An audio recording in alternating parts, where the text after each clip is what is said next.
Hi friends, welcome back to my channel. I haven't had a chance to fully process what happened and how I feel about this year's Hobonichi Day. So in today's video, I'm gonna sit down and create some space to break down what exactly happened from my perspective, how I feel about it, and reflect on what I want to take away from this experience and maybe practice a bit of self-compassion. If that sounds like something you'd be interested in, then I invite you to settle in with your journal or planner and a cozy beverage while we hang out and chat. This week is also another nighttime planner chat. I hope that's okay with you because I know the lighting isn't spectacular. I'm joining you today with what is this? With a lemon and ginger tea in my Snoopy mug. And before I get into my thoughts on Hobonichi Day, I'm just gonna move this candle aside. I wanted to share a really quick update, and that is that I've completed my Sterling ink 520 page journal. So I've been using this as a diary. It's basically pen only. I started this book in September of 2023. So I'm happy that this has lasted me for a year, and I didn't end up getting one of the clear covers when I bought this blank notebook. So I ended up using some packing paper, and I just made a makeshift cover so that I could string it through this paper instead of the book. And I didn't think this was actually going to last, so I never bothered decorating it, but I ended up reinforcing the spine with some clear tape, and it has held pretty well. Like you can see, it started to rip a little bit, but I'm excited to take this off and start a new book.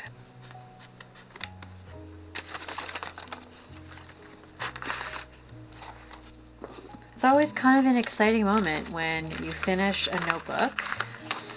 I thought about getting another 520 page notebook, but I don't know. The binding on this one wasn't my favorite. Normally I like using pretty chunky books to have as my journal, but because this one didn't lay very flat, I'm a little hesitant to get a new Sterling ink.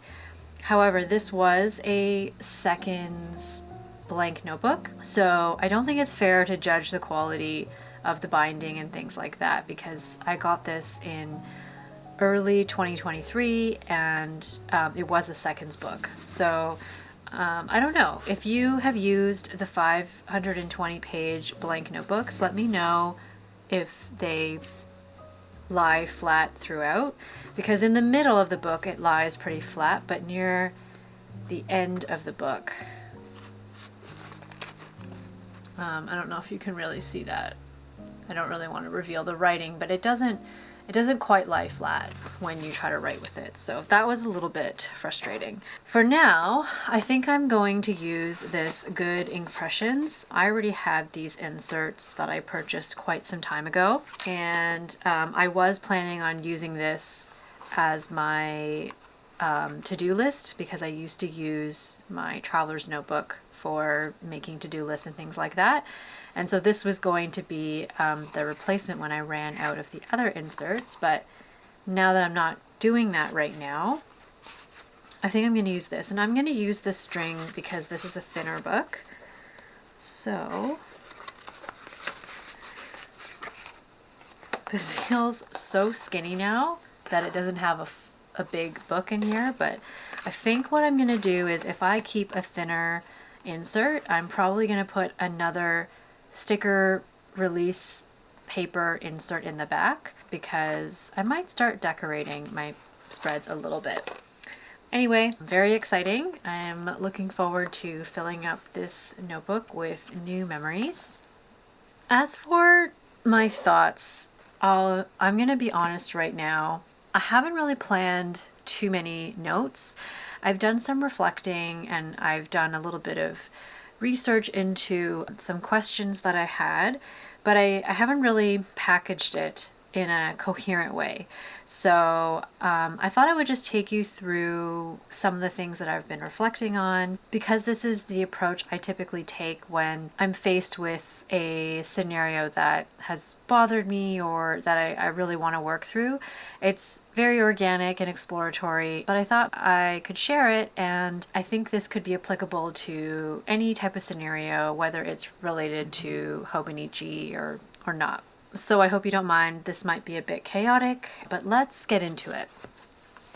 I guess we'll start off by talking about what happened. By now, if you are a Hobonichi enthusiast, you will probably know that on Hobonichi launch day, which was Saturday night, 10 p.m. my time, I think it was 9 a.m. in Japan, the online shop opened up. And within a few minutes of the shop opening, the servers got overwhelmed, and then that led to a lot of people, including myself, not being able to check out. So the short version of what happened was I tried to order my planners. I did a few videos where I talked about what I was planning on buying. It got really stressful, and I got upset and frustrated, and after trying for about 3 hours to make my purchase and check out, I eventually gave up at around 1:30 in the morning, and I went to sleep.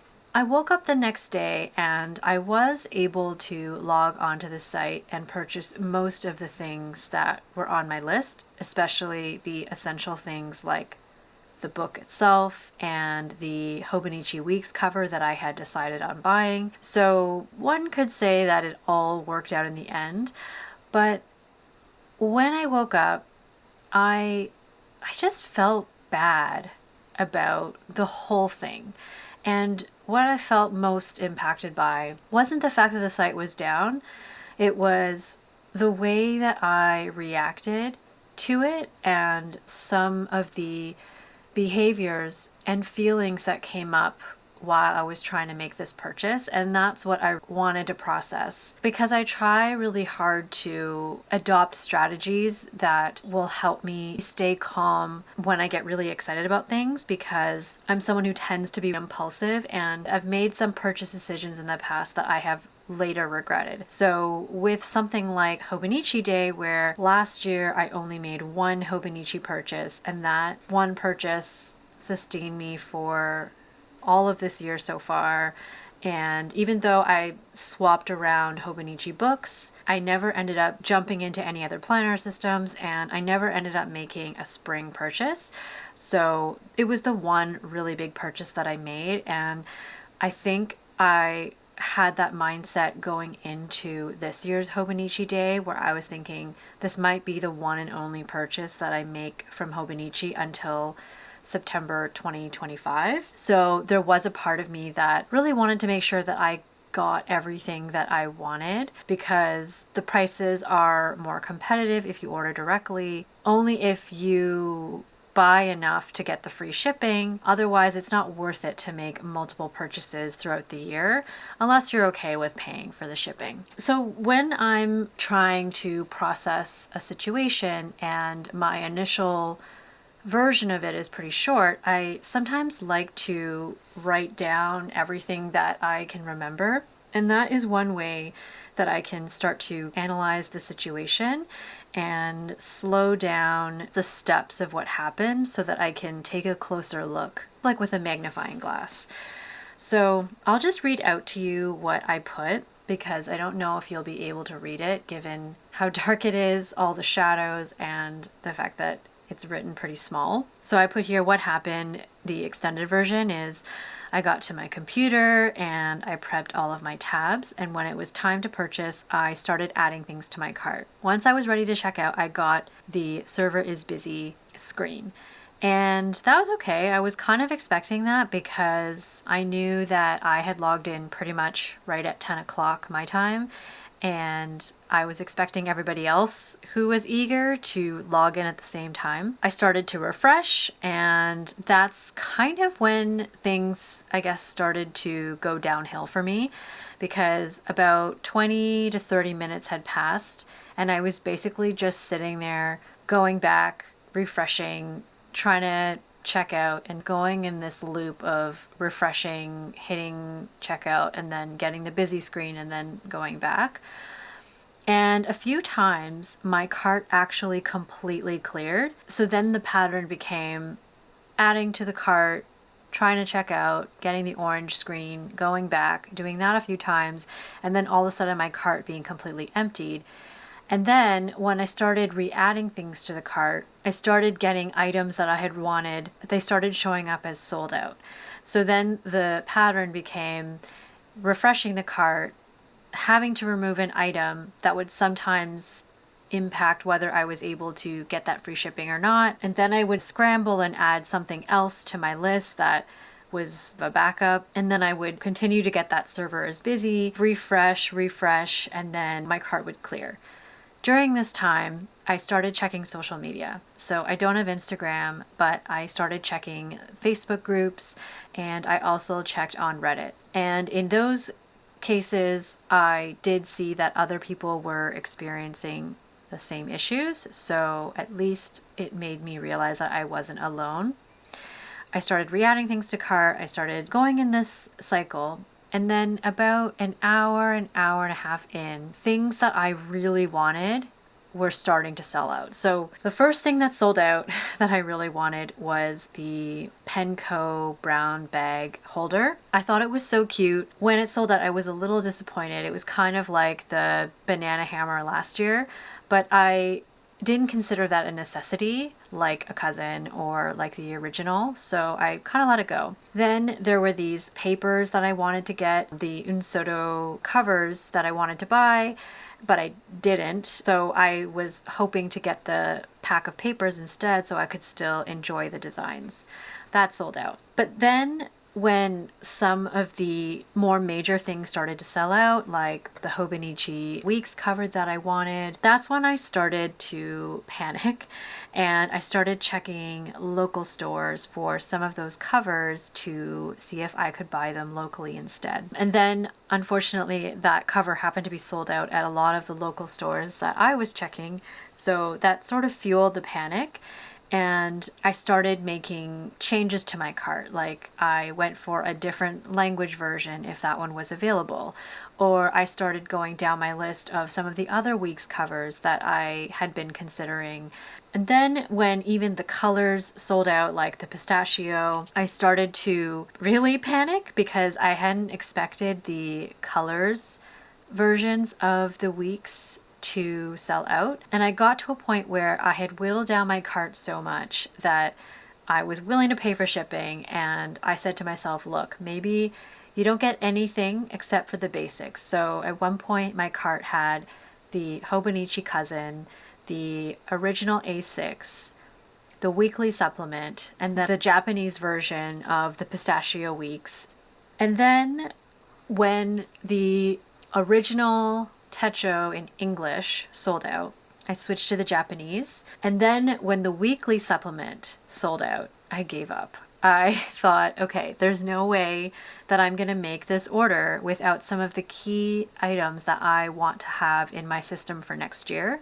So at this point, I might as well just wait for the restock, because I felt confident that there would be a restock of basic items like the weekly supplement. So I brushed my teeth. I was getting ready to go to bed. I think it was around 12:45. And then I happened to see an update that things were back in stock and people were able to check out again. So I ran back to my desk and I rushed to add things to my cart again. And then I just started refreshing, and I ended up in the same loop that I was in earlier that night.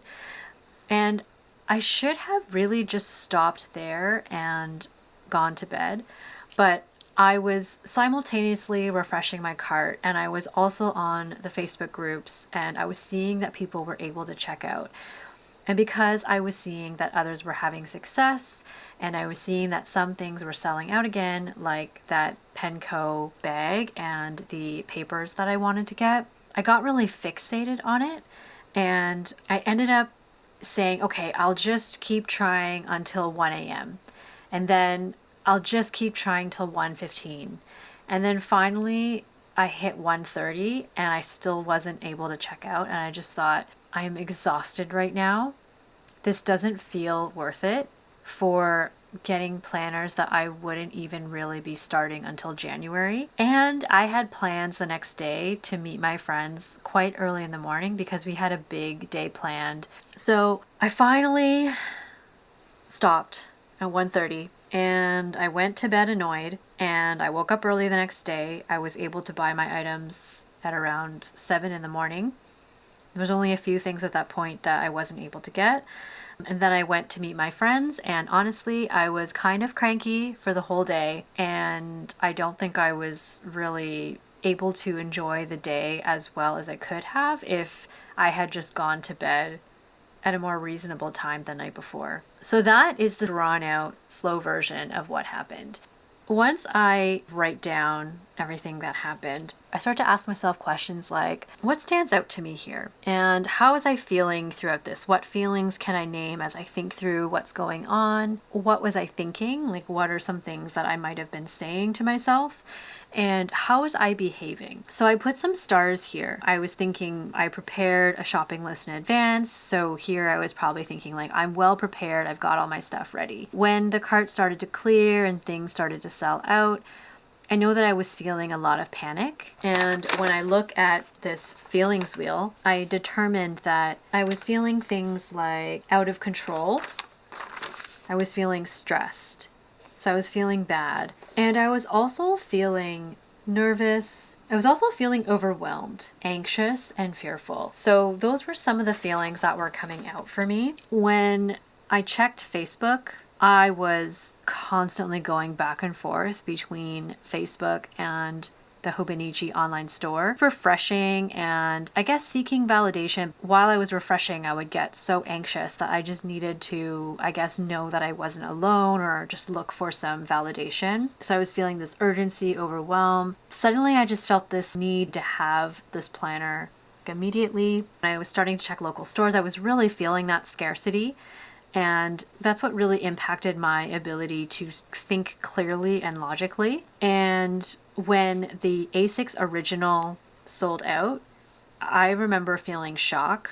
I was feeling scared, like, am I not going to be able to get the most basic thing that I want? And I remember feeling like my heart was sinking, and it was just a really like emotional moment where I felt very emotionally dysregulated. I put here not my finest moment because this is where I really started to panic. And I remember I was sitting there just like constantly refreshing. And when these things sold out, I couldn't believe it. So then when I saw that the weekly supplement had sold out, that's when I kind of got this reality check, and it snapped me back to the present moment. And I remember thinking, it's not worth it to stay up to do this because the most basic things that you want are no longer available. So I might as well just go to sleep and try again. And it really should have ended there. But because I was still checking things and I saw that some people had been successful, I must have felt some FOMO and a rush back. The impulsive behavior kicked in and I just started doing the same thing over and over again. There was a part of me that was thinking, hey, it's late. Is it really worth it? Most of these things are probably going to be restocked later. Or if you wait a few hours, it'll probably clear up and maybe some things will be sold out, but there will be other opportunities to make these purchases before January 2025. Plus, I knew that I had this event the next day, and I knew that it was in my best interest to be alert and able to be present. And in fact, I actually burnt my finger. I don't think you can see this, but I was stirring a very large pot of boiling tomatoes. I wasn't paying attention. I was a little bit tired, and I did end up burning my finger. So all of that for buying some planners on opening night. And when I really sit and think about that, I don't really feel great about it. So I asked myself, what part am I least proud of? And I put here that I stayed up so late, that I was panicking and refreshing, and I was just in this constant cycle of panicking and refreshing. And at one point I was thinking, I just want to get these things. At that point, I had sort of worked so hard at trying to get the things that I had spent so much time deciding on that I was suddenly willing to buy them anywhere for any price. So kind of luckily, the beautiful wallpaper weeks cover that I wanted was sold out at the places that I was checking. And so even if I had wanted to buy them, I couldn't. So there's a lot of impulsive behavior. And I know that impulsivity, emotion dysregulation, so being unable to regulate myself or manage my emotions, and executive dysfunction, struggling to stay organized, are common ADHD symptoms. So my takeaway there was some of this stuff must have really triggered some of those impulsive behaviors, thoughts, and I had to remember that these are things that are a common experience for someone who has ADHD. I did a little bit of research into ADHD, emotion dysregulation. I found a couple of studies that I thought were interesting. One of the studies I found looked into the relationship between emotion dysregulation, so an inability to regulate my emotions, and ADHD when it comes to functioning. My takeaways from this were that there are a few different types of strategies that can be used to manage emotions when they start to feel like they're getting out of control. And one of them is avoidance. So that can be like taking on actions that are looking for alternative rewards so that one can escape the uncomfortable situation or whatever is stressing them. Another type of strategy is suppression. So that's when you're almost like masking or hiding your real feelings about something. So if I'm really mad or if I'm really sad, I might be showing a very neutral demeanor and internalizing everything. So I'm just suppressing that. And then the third is cognitive appraisal. So that is more of an adaptive strategy where it might involve taking the time to think through whatever the situation is that's causing a lot of that negative emotion and trying to think about it or interpret it in a different way that might improve the impact of those emotions. So, as you can imagine, avoidance and suppression are some of the more common strategies that someone, especially those with ADHD, may adopt. Cognitive appraisal is more challenging, but it tends to be a little more adaptive and have a better strategy overall. A couple things really stood out to me. One was that impulsivity tends to be a really strong predictor for avoidance strategies. So adults with ADHD tend to experience more discomfort overall than adults without ADHD when it comes to completing tasks that require a lot of mental effort. And this discomfort that we experience can drive a lot of avoidant strategies. So that is something that I've been sitting with since I read it. And something I've been asking myself with what happened on Friday is, what are some of the avoidant strategies that I can see that I had adopted in that moment? Another thing that stood out to me that I'm going to have to do some reflecting on another day is that avoidance in adults with ADHD can sometimes be driven by perfectionist thinking. So I've talked about how I struggle with perfectionist tendencies and the need to have everything ready to go and be perfect before I can get started can actually rationalize procrastination. So that felt very validating to read because I think I've kind of touched on that or come to that conclusion in different ways in some of my other videos, and so it was nice to read that and it felt validating to note that was something. So that was some of the stuff that stood out to me. So I guess the main takeaway is having ADHD can have a greater impact on overall feelings of discomfort. So when placed in this situation of trying to add to a cart, not being able to check out, and then having your cart be empty, and then watching all the things that you're hoping to buy show up as sold out, it caused quite a lot of discomfort, and a very common way for people with ADHD, perhaps even those without, that are going through this discomfort, can be to adopt an avoidance strategy. Because the idea is that if I am feeling this extreme discomfort, then finding a way to avoid continuing to feel that pain or that discomfort is why one might seek an avoidant strategy. So what are some examples of avoidance strategies that I adopted on Saturday night / early Sunday morning? A few things that I brainstormed were distraction or overfocus on another task. And so whenever I was sitting there refreshing the cart, I was anxiously waiting for it to load to see if I was going to get the error or if that next time that I tried to refresh, if I was actually going to make it to the checkout page. To distract myself, I would go on Facebook and I was constantly refreshing to see if there were new conversations or new updates from others who were in my situation. Another one, I guess, is obvious, is compulsive checking or refreshing. So perhaps I was trying to avoid anxiety by constantly refreshing the cart and feeling like I was doing something, like I was contributing towards the overall goal of checking out. And so